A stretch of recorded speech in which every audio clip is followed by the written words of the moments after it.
Hello বন্ধুরা, দেখো আজকে আমি আবারও তোমাদের সাথে একটা রেসিপি ভিডিও শেয়ার করছি। সেটা হলো সজনে ডাঁটা, আলু ও মটর ডাল দিয়ে একটা রেসিপি। তো চলো তোমরা সম্পূর্ণ ভিডিওটি দেখতে থাকো, স্কিপ করো না। রেসিপিটা বানানোর জন্য এখানে আমি 6টা সজনে ডাঁটা নিয়েছি, আর নিয়েছি 4টে আলু, একটা টমেটো, আর নিয়েছি একটু আদা। তো চলো তাহলে আমি সব কিছু আগে রেডি করে নিই। দেখো আমি সব কিছু রেডি করে নিয়েছি। এখানে সজনে ডাঁটা কেটে নিয়েছি, এখানে আলু একটু বড় বড় করে কেটে নিয়েছি, টমেটোটাকে কুচি করে নিয়েছি, আর একটু আদা বাটা নিয়ে নিয়েছি। আর দেখো এখানে আমি মটর ডাল নিয়েছি। তো মটর ডালটা আমি খুব বেশি নিইনি। তো চলো এবার মটর ডালটা দেখো আমি সিদ্ধ বসিয়ে দিয়েছি। তো এটা তোমরা প্রেসারেও দিতে পারো, তবে আমি প্রেসারে দিইনি, আমি এভাবে সিদ্ধ করে নিচ্ছি। তো ডালটাকে কিন্তু আমি পুরোটাই সিদ্ধ করে নেবো। তো তোমাদের আমি দেখাবো, তোমরা দেখলে বুঝতে পারবে কতটা সিদ্ধ করেছি। তো এভাবে আমি দেখো ডালটা আমার অনেকটাই সিদ্ধ হয়ে গেছে।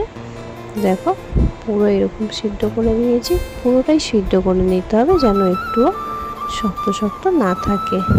তো এভাবে ডালটা সিদ্ধ করে নেওয়ার পর আমি দেখো কড়াই বসিয়ে দিয়েছি। কড়াইতে আমি সর্ষের তেল দিয়ে দিলাম। তো এটা সর্ষের তেলে করলে খেতে ভালো লাগবে। তো তোমরা যদি চাও রিফাইন তেলও করতে পারো।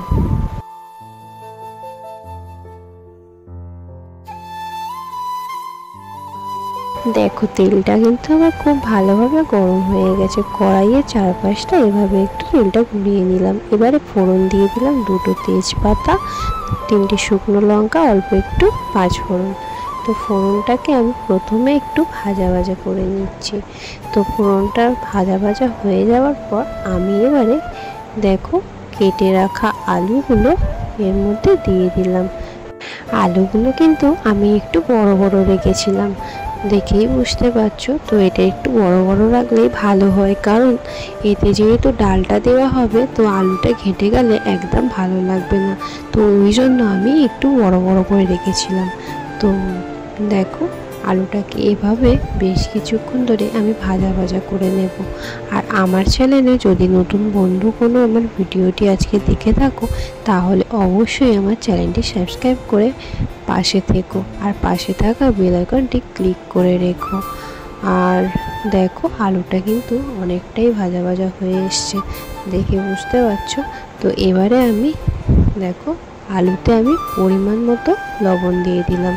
তো লবণটা কিন্তু আমি একটু বেশিই দিলাম, যেহেতু আমি এতে ডাঁটা দেব, সেই জন্য একেবারে লবণটা দিয়ে দিলাম। তো লবণটা দেওয়ার পর একটু কিছুক্ষণ ধরে একটু ভাজা ভাজা করে নেব। দেখো অনেকটাই কিন্তু ভাজা ভাজা হয়ে এসছে। এবারে আমি সজনে ডাঁটাগুলো দিয়ে দিলাম। তো সজনে ডাঁটাগুলো তো দেওয়ার পর এটা কিন্তু বেশিক্ষণ ভাজতে লাগবে না, কারণ ডাঁটা বেশিক্ষণ ভাজতে লাগে না। তো এভাবে কিছুক্ষণ নাড়াচাড়া করে নেব। তো এই রেসিপিটা যদি কখনো কেউ বানিয়ে না থাকো, অবশ্যই তোমরা একবার হলেও এই রেসিপিটা ট্রাই করো। আশা করছি তোমাদেরও খুব ভালো লাগবে।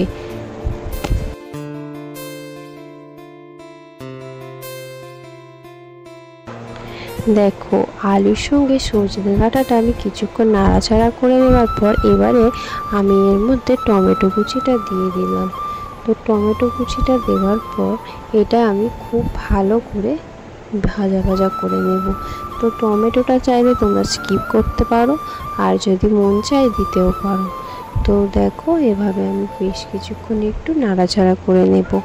আর আমি একেবারেই নুনটা দিয়ে দিয়েছিলাম, তোমরা চাইলে তোমরা দুবার আলাদাভাবেও দিতে পারো। তো এখানে আমি মশলা দিয়ে দেবো। মশলার মধ্যে দেখো 1 চামচ হলুদ গুঁড়ো দিলাম, আর এখানে 1 চামচ লাল লঙ্কার গুঁড়ো দিলাম। আর এটা কিন্তু খুব একটা বেশি মশলা দিতে লাগে না। তো লঙ্কা হলুদটা দেওয়ার পর আমি এটাকে একটু মিশিয়ে নিলাম। তো ডালে যেহেতু ঝাল ভালো লাগে না, তো ঝালটা তোমরা তোমাদের পরিমাণ মতো দিও। দেখো এখানে আমি 1/2 চামচ জিরে গুঁড়ো আর 1/2 চামচ ধনে গুঁড়ো দিয়ে দিলাম। এবারে আমি সব মশলাগুলো খুব ভালো করে একটু কষিয়ে নেব। তো এটা খুব বেশিক্ষণ কষাতে লাগে না, যেহেতু এটা সজনে ডাঁটা দেওয়া আর আলু, এটা সিম্পল একটা রান্না, তো আমি বেশিক্ষণ কষাবো না। তো এবারে দেখো আদা বাটাটা দিয়ে দিলাম। তো আদা বাটাটা দেওয়ার পর একটু ভালো করে মিশিয়ে নেব। এটা যেহেতু নিরামিষ, তো এটা আদা বাটা দিলে খেতে ভালো লাগে। তো নিরামিষ দিনে এই রেসিপিটি অতি অবশ্যই একবার হলেও ট্রাই করবে। খেতে খুবই ভালো লাগবে। ভাত, রুটি, পরোটা, লুচি সব কিছুর সঙ্গেই এটা ভালো লাগে। আর দেখো মশলাটা আমার কিন্তু পুরোপুরি কষানো হয়ে গেছে। আমি এবারে পরিমাণ মতো জল দিয়ে দেব, আলুটা সিদ্ধ হওয়ার মতো। যেহেতু ডালটা আমার সিদ্ধ করা আছে, তাই জলটা তোমরা তোমাদের পরিমাণ বুঝে দেবে। ডালটা যেহেতু আগে থেকে সিদ্ধ করা থাকে। তো যাই হোক, আমি আলুটা সিদ্ধ হওয়ার মতো জলটা দিলাম। দেখো খুব বেশি জল দিইনি। আর এটা একেবারে শুকনো ভালো লাগবে না, আর একেবারে ঝোল তো ভালো লাগবে না, তো মিডিয়াম করব। আর দেখো আমি তেজপাতাগুলো কিন্তু তুলে রেখেছিলাম মশলা মানে সবজিটা ভাজতে। তো তেজপাতাটাকে আমি দিয়ে দিলাম। তুলে রাখার একটাই কারণ, ওটা ভেঙে যায়, গুঁড়ো হয়ে যায়, সেই কারণে। তো দেখো আমি চাপা দিয়ে দিয়েছি। তো আবারও কিছুক্ষণ পর কিন্তু আমি ঢাকাটা খুলে নিচ্ছি, খুলে দেখে নেব যে আলুটা সিদ্ধ হয়েছে কিনা। তো দেখলাম আলুটা একটু সিদ্ধ হতে বাকি আছে। তো আমি ভালো করে এটাকে মিশিয়ে নিলাম। মিশিয়ে নেওয়ার পর দেখো এবারে আমি কিন্তু এর মধ্যে সিদ্ধ করা ডালটা দিয়ে দেব।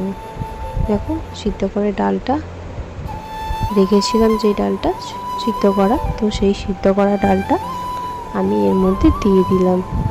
দিতে দেখো ঝোলটা অনেকটা বেড়ে গেল। তো এবারে খুব ভালো করে এটাকে মিশিয়ে নেওয়ার পর এটাকে একটু ঢাকা দিয়ে দেবো। দেখো ভালো করে এটাকে মিশিয়ে নিলাম। তো এই রেসিপিটা খেতে কিন্তু খুবই ভালো হয়, তোমরা একবার অবশ্যই বানিয়ে দেখো, তবে বুঝতে পারবে। দেখো আমি কিন্তু ঢাকা দিয়ে দিলাম। তো দেখো কিছুক্ষণ পর আবার ঢাকাটা খুলে নিলাম। এবারে রান্নাটা কিন্তু আমার অনেকটাই হয়ে এসেছে।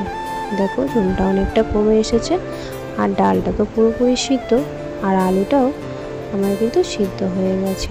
আর ডাঁটা তো সিদ্ধ হওয়ার কোনো ব্যাপার নেই, ডাঁটা খুবই তাড়াতাড়ি হয়ে যায়। তো দেখো তোমাদের দেখিয়ে দিচ্ছি, আলুটা দেখো পুরো সিদ্ধ হয়ে গেছে, সব আলুগুলো পুরো সিদ্ধ হয়ে গেছে। এবারে আমি এর মধ্যে অল্প একটু চিনি দিলাম। তো চিনিটা দেওয়ার পর ভাজা মশলা দিলাম 1 চামচ। দেখো ভাজা মশলাটা দেওয়ার পর এটাকে খুব ভালোভাবে মিশিয়ে নেব। দেখো কত ভালো লাগছে দেখতে, আর খেতে খুবই ভালো হয়। সজনে ডাঁটা যেই রান্নাতেই দেবে তার স্বাদ অন্যরকম হয়, তোমরা জানো। তো সবশেষে আমি গরম মশলা গুঁড়ো দিয়ে দিলাম। তো গরম মশলা গুঁড়োটা দেওয়ার পর এটাকে আমি ভালোভাবে মিশিয়ে নেব। আর এই সময় সজনে ডাঁটা খাওয়া খুবই ভালো। আর সজনে ডাঁটা সব রকম রেসিপি তোমরা খেয়েছো, এই রেসিপিটা যদি না কখনো খেয়ে থাকো অবশ্যই একবার হলেও ট্রাই করো। দেখো রান্নাটা কিন্তু রেডি হয়ে গেছে, দেখতে দেখো কতটা সুন্দর লাগছে। আর এটা কিন্তু একেবারেই পাতলা হয়নি, দেখো। আর এটা কিন্তু আলু ছাড়াও করা যায়, তো আলু ছাড়াও তোমরা করতে পারো, তবে একটু আলু দিলে খেতে ভালো লাগে। এবারে দেখো আমি একটা গামলার মধ্যে এটাকে তুলে নিচ্ছি।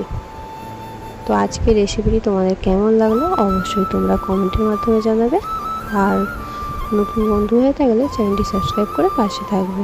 এতক্ষণ পর্যন্ত যারা আমার ভিডিওটি দেখছিলে সবাইকে অনেক অনেক ভালোবাসা। সবাই খুব ভালো থেকো, সুস্থ থেকো, সাবধানে থেকো, আর এভাবে সাপোর্ট করো, পাশে থেকো। তো আমিও তোমাদের পাশে সবসময় ছিলাম, থাকবো। টাটা।